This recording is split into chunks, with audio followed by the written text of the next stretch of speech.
BTB nanti kita banyak pengguna hak pilih itu menggunakan KTP. Nah itu yang kami ingin di pleno ini kita benar-benar sudah mengakomodir semua pemilih yang mempunyai hak pilih, yang memenuhi syarat. Nah kami masih menemukan teman-teman bahwa tadi kami sudah cermati data dari imigrasi terkait 415 warga yang stateless ya Pak. Nah di situ kami menemukan ada 5 nama yang identik dengan yang ada di stateless. Itu di 415 itu ada di nomor 225 dan 226 dari 415 itu ada mereka terdaftar di TPS 15 di Kelurahan Manembo ya, atas nama Nestor Makidatu dan Jonice Makidatu. Itu di data imigrasi kemarin yang disampaikan masih ada. Kira-kira KPU mau tindak bagaimana? Soalnya kan data ini dari imigrasi.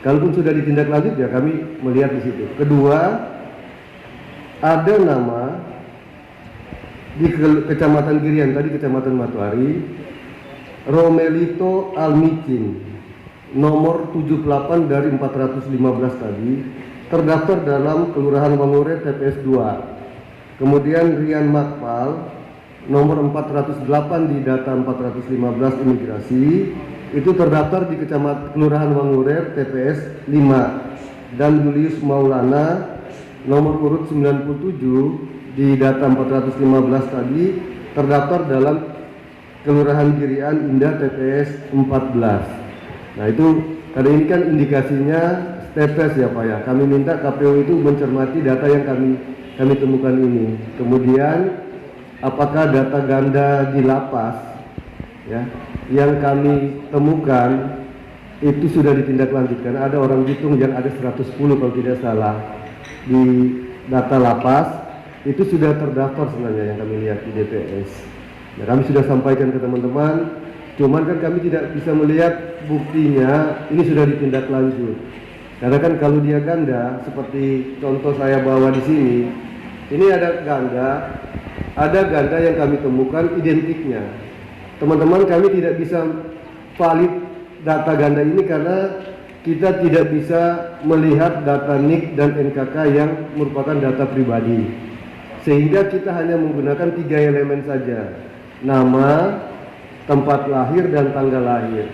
Nah yang kami temukan di DPS yang 3 elemen ini memang identik. Kami kasih contoh, ada nama Aisyah Sifra, tempat lahir Labangan 9, itu terdaftar di DPT ya. Ya kalau di DPS itu Pak nomornya 416891 ID-nya itu dari DPT. Kemudian ada juga nomor 416969, nama yang sama, hurufnya sama, tempat lahir sama, tanggal lahir sama. Hanya 3 elemen ini yang kami bisa temukan. Nah, karena kewenangannya data ada di teman KPU, memastikan bahwa ini ganda atau bukan. Kalau ganda berarti kan ada satu yang akan dieksekusi ya. Nah itu yang terserah teman-teman. Kalau sudah ditindaklanjut, supaya nantinya di DPT kita tidak bermasalah, khususnya teman-teman paslon, karena ini bisa diangkat pada saat kita bersengketa. Sudah ada pemenang, akan diangkat. Nah kalau ini memang clear, berarti kita aman, kita tidak akan ada. Apalagi ini yang kami sampaikan 5 nama tadi adalah berdampak kepada PSU Pak, karena kan stateless ya yang kami terima dari imigrasi. Yang kami terima juga kan ada SK Kementerian Hukum dan HAM nomor 33 M.HH, itu ada 277 yang sudah ada penegasan, walaupun itu bukan berarti dia warga bisa jadi penduduk Bitung ya Pak ya, karena dia bisa saja menggunakan surat penegasan ini kemudian dia membuat kependudukannya di daerah lain. Nah itu yang mungkin sebenarnya ini sudah dari Pileg Pak, kami sudah tindak lanjut, cuma memastikan jangan sampai ada, karena ini cukup banyak 277. Karena dari data ini sebagai informasi di Pileg kami pernah merekomendasikan 9 nama untuk jangan dulu dicantumkan karena diindikasikan warga negara asing ya di Kecamatan Ronowolo Utara Pak, Batu Kota. Nah, di sini setelah kami rekomendasikan baru terdaftar Marga Bauno itu sudah mendapat penegasan, sehingga kalau sekarang pun dia jadi penduduk Kota Bitung, silakan dimasukkan sebagai pemilih. Ya, itu sudah kita tidak Bauno. Itu yang sudah. Sehingga kami ingin memastikan, karena ini agak-agak krusial, karena pada saat ngopi kemarin ada paslon yang mempersoalkan potensi terjadi pemasukan nama-nama yang stateless tadi. Saya kira itu kemudian kalau memang teman-teman sudah memastikan, sudah ditindaklanjut semua, kita sudah clear, kemudian tidak ada lagi ganda ya. Kami juga sepakat dengan KPU, kita akan membuat Kota Bitung ini zero ganda. Sehingga kami memang stressingnya di situ. Jadi mohon maaf teman-teman PPK, ya kita bukan lawan, ya. Kami hanya menyampaikan supaya jangan sampai teman-teman juga yang dibawakan siksa lagi akan mencari. Ya. Dan kami sudah dapat informasi bahwa dari temuan tadi, teman-teman PPK Matuari tolong dicermati, karena informasi dari teman-teman Panwascam kami dalam pencermatan kemarin belum tindak lanjut. Nah, sekarang tolong ditindaklanjut. Jadi kalau boleh Matuari kita geser kalau mau di jadwalnya, supaya pada saat teman-teman nyatakan clear, ya kami juga akan menyatakan itu clear. Karena dampaknya di data pemilih khususnya untuk LO itu banyak dampaknya. Pertama, dari hak konstitusional dari warga negara. Kedua, berpotensi di dalam proses logistik. Ya, kenapa singkat logistik? Karena kalau tidak salah hanya 2% ya Pak, 2,5% atau 2,5% dari data pemilih DPT yang menjadi surat suara tambahan. Nah, kalau teman-teman DPK-nya, DPTB-nya banyak yang menggunakan kartu tanda penduduknya, nah ini kan berpotensi di surat suara. Ya, walaupun kita mau pecahkan 80% ya, 77 sekian katanya. Kemudian yang selalu kami sampaikan dalam pencermatan dengan KPU, ini sambil menunggu Sidari Pak ya, daripada kita ini, saya sebentar kalau Sidari aman, saya juga sudah tidak ada berbicara. Saya ketua KPU sudah tidak stressing, tidak marah lagi. Saya lihat, maksud saya seperti itu ya Pak. Ya, saya lihat Pak Ketua ini tegang sekali.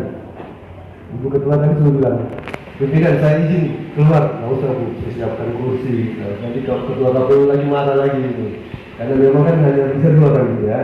Iya, kursinya saya nggak salah Pak Ketua ya, karena kenyataannya aku aja ada 2 dengan KPU ya. Ya, maksudnya seperti itu, hanya mengingatkan saja. Ya. Kemudian dari data itu kami ingin memastikan supaya kita tidak terjadi ya. Kemudian Bapak, kami ingin pastikan bahwa ada beberapa yang sudah kami rekomendasikan dicoplit ada ya. Tetapi pada saat DPS keluar namanya tidak ada. Nah ini kan yang jadi permasalahan, bisa berujung kepada pidana, karena kami sudah rekomendasikan, bahkan yang tidak terdaftar di DPS itu adalah ketua Panwascam, tapi dia bisa membuktikan ini coplit ada. Kemudian ini stiker formulir AA2 sudah ada. Nah kami yang menyampaikan, tolong teman-teman diinput lah atau dimasukkan jangan sampai DPT hari ini sudah, apakah DPT bisa lagi dirubah kalau kita tetapkan hari ini. Sehingga kami ingin memastikan bahwa benar-benar pemilih itu sudah yang TPS ya, memenuhi syarat itu sudah ada di dalam DPT. Karena kami sudah rekomendasikan, tapi belum pernah lihat buktinya. Contoh, ada satu ibu di Kelurahan Tandurusa itu dipilih ada, bahkan halaman rumahnya dari TPS, tapi di DPS namanya nggak ada. Nah, itu kita sudah rekomendasikan, tolong diperhatikan, ini juga harus dicantumkan, karena kita pahami dan kita ketahui bersama teman-teman KPU bahwa kadang-kadang proses dari ini membuat proses kita bermasalah, karena sudah berkali-kali kami rekomendasikan, sudah berkali-kali teman-teman PPS eksekusi, tetapi kadang-kadang masuk lagi di sidari. Nah itu kan bukan rahasia sudah rahasia umum juga, jadi sehingga kita memastikan bahwa data kita itu sudah valid. Kalau teman-teman KPU meyakinkan bahwa itu sudah valid, kita pasti tidak ada yang masalah, silakan. Karena dari data kami kita masih berfluktuatif teman-teman terkait data pemilihnya. Saya punya data ini dari data KPU.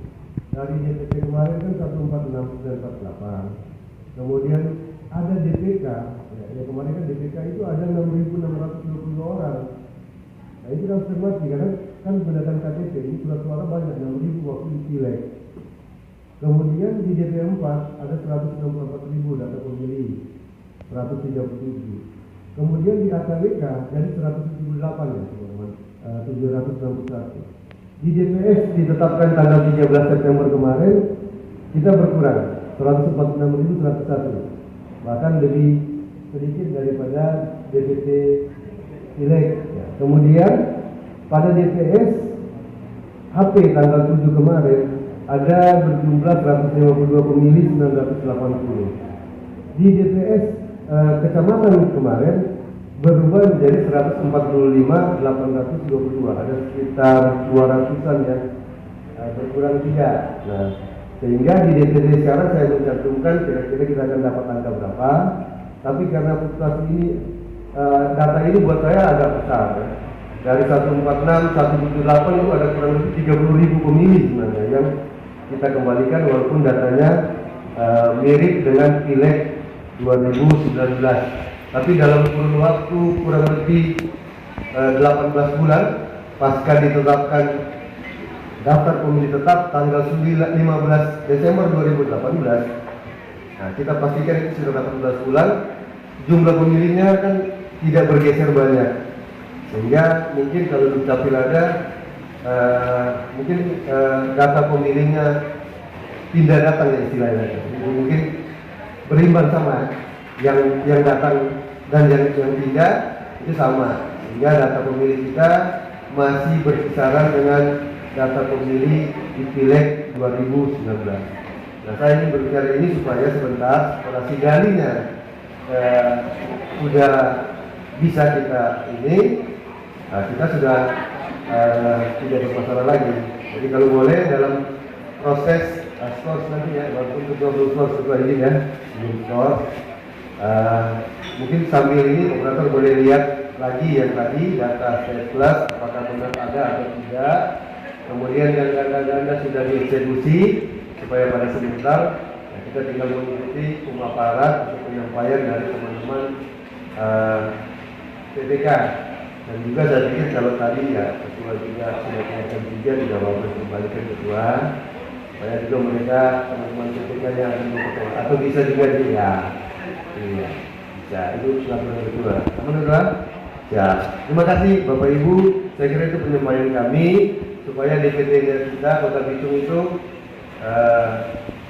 seperti kita bilang tadi itu, kita betul-betul valid ya, kita aman. Apa ini kan kemana-mana dari datang. Saya kira itu. Saya selantar saya tidak lagi kalau rumah ini tidak lagi berada di posisi saya mungkin di posisi ini. Terima kasih.